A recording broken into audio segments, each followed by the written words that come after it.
Now, the Scottish National Party launched their election campaign today, but Boris Johnson managed to steal their headlines, possibly by accident. Speaking to party members in Northern Ireland, he said that under his Brexit deal, there would be no forms, checks or barriers of any kind for goods moving between Northern Ireland and Great Britain, a comment at odds with what his own ministers have said.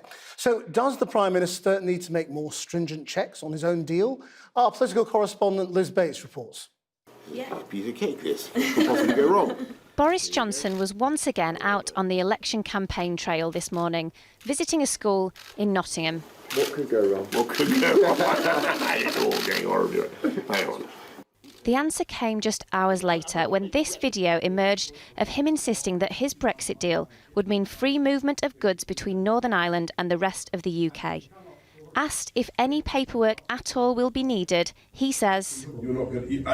There will be no forms, no checks, no barriers of any kind. You will have unfettered access." But that wasn't what was agreed with EU leaders last month, as the minister overseeing Brexit preparations confirmed just this morning.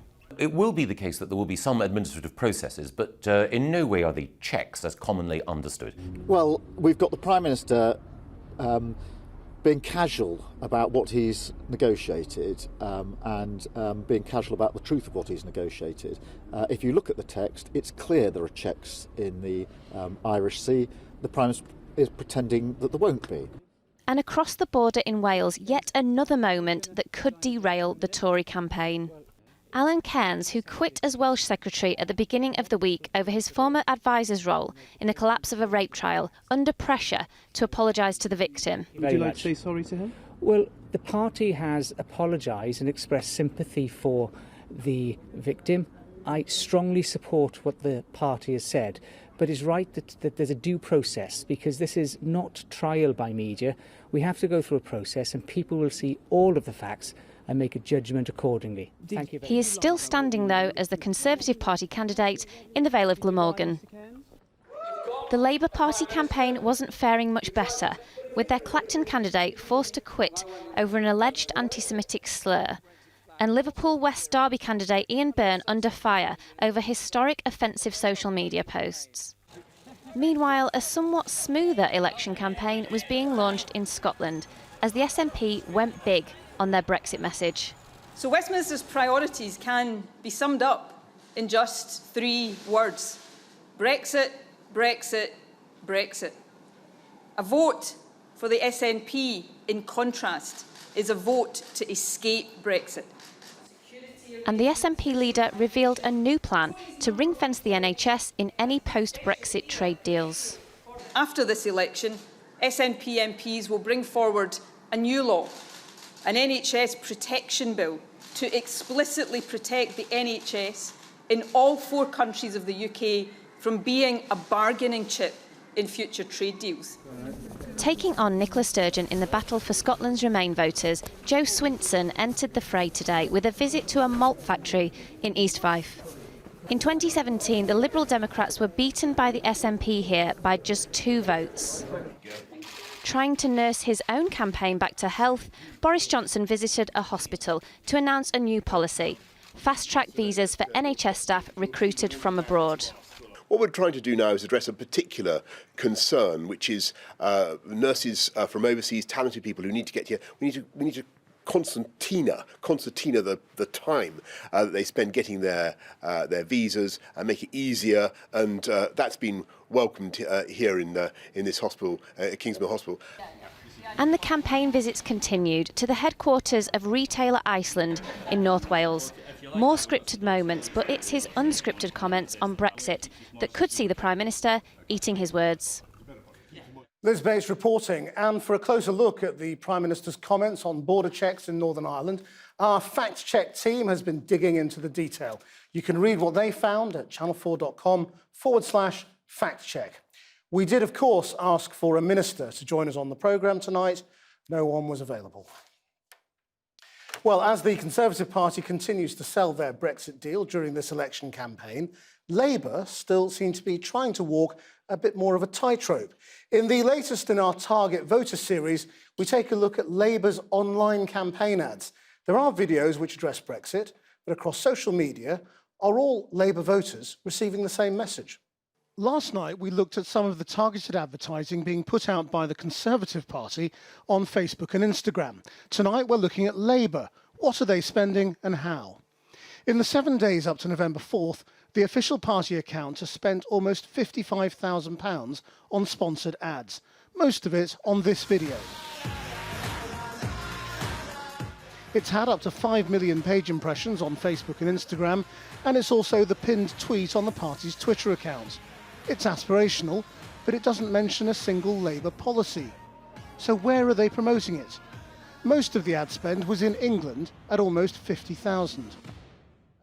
Where Labour has firmly planted a policy flag is on the issue of the NHS, a message made loud and clear in Manchester last night.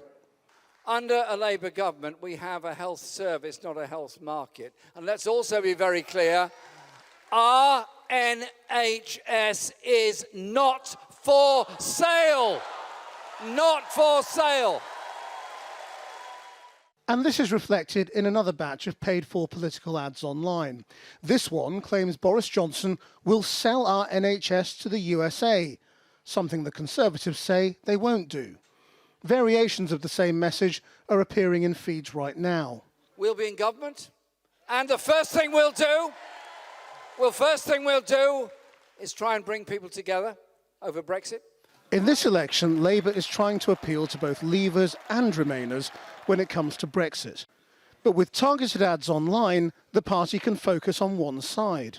This version says, vote for Labour to fight for Remain. It's been seen up to 250,000 times, mainly by 18 to 44-year-olds.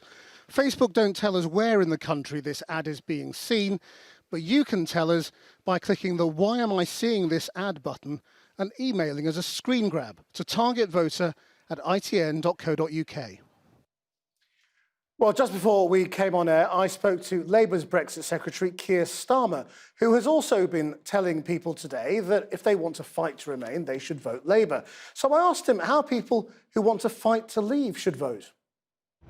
Well, the proposition we're putting on the table, which is a deal will go up against Remain, means that if people want to leave, they can vote for that deal to leave. And I think it's very important that by the time we get to the referendum, legislation to implement the Leave deal is already through Parliament, so that if people do vote to leave on that deal, we will leave on that deal, because I think that's the only proper way to do it. But if you want to fight to leave, you want to leave as quickly as possible, and your opportunity is to vote Conservative and do that. Why on earth would you vote Labour and delay it by months? Well, because the deal that Boris Johnson has negotiated is a very, very bad deal indeed. And therefore, even if you want to leave, you wouldn't want to vote for that deal. Well, because, some people do. I've spoken to... Some Labour MPs do. I've spoken to people... I've spoken to many thousands of people on both sides around the whole of the country over the last 3 years, and I've met many, many people who voted Leave who don't want to take an axe to the economy, who don't want to see a border in the Irish Sea, and don't want to see the sort of moving away from strong protections at work and for the environment and consumer standards. So I don't think it's right to say if you voted Leave you want Boris Johnson's Leave, because his Leave is a very, very bad deal. I mean, but people aren't fools, and you know, they know that if you really want to remain, then the simplest way of remaining is to vote Liberal Democrat, and if you really want to leave, then the simplest way to leave is to vote Conservative or Brexit Party. And this is why the polls are showing that in the North and in Wales, Labour is losing support. That's why you're so down in the polls in those areas. Well, let me take that head on, because firstly, I think the idea that the Liberal Democrats are going to be able to get so many MPs, they're going to form the government and get revoked, is for the birds. And therefore, that's a wasted vote if you want to remain. And also, I've spoken to many people who voted Remain who feel passionately that if the end result is to be Remain, that has to be won through a referendum and not just by wiping out the result of the last referendum. In other words, if you want to remain, the right thing to do is to make the case in the referendum under a Labour government and win that referendum, not to simply ignore the votes of 17 million people and rub out the result, which is what revoke is. You are a very clear Remainer yourself personally. What's more important to you, remaining in the European Union or winning this election for Jeremy Corbyn? Both. Absolutely both. And you can't have one without the other. Well, you can. And therefore, I want to win this election, and I want to have a referendum, and I want that decision made between the best deal that can be negotiated and Remain. But there are lots of ways to stop not Brexit. Just my position, but the position of the whole party. There are lots of ways of stopping Brexit, not just having a Labour majority government. And I'm asking you, if it comes down to it, if people really want to stop Brexit but can't stomach the thought of Jeremy Corbyn having a majority, what should they do? Should they vote tactically? But I'm not sure really what you're putting to me. I do not think... Well, I'm just putting that there's going to be...